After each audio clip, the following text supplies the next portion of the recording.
Hello mga sisi ko, pasensya na kung ngayon lang ako nakapag-upload. Kasi naman, mayroon tayong pinagdadaanan ngayon.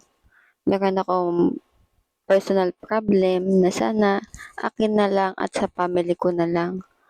Ayoko kasing i-share sa inyo yung mga ganong problema. Kung mapapansin niyo, medyo matamlay pa rin ako dahil nga sa pinagdadaanan ko ngayon. Sana ipag-pray nyo na lang ako. Yun na lang yung tanging hiling ko sa inyo. At sana din huwag kayong magsawa sa mga vlog na ina-upload ko.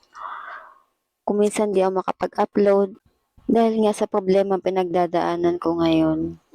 Mahirap, malungkot, lalo na sa katulad ko na content creator na gusto kayong mapasaya, mawala yung inyong mga stress.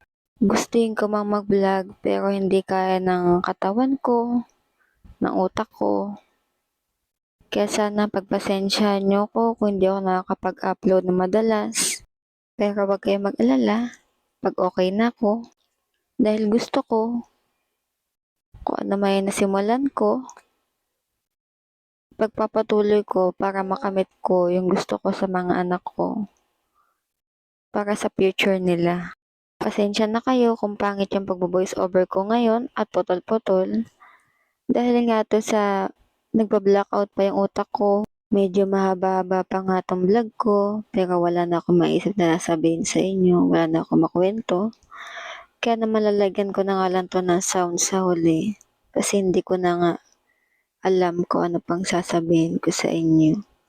Yun lang, salamat.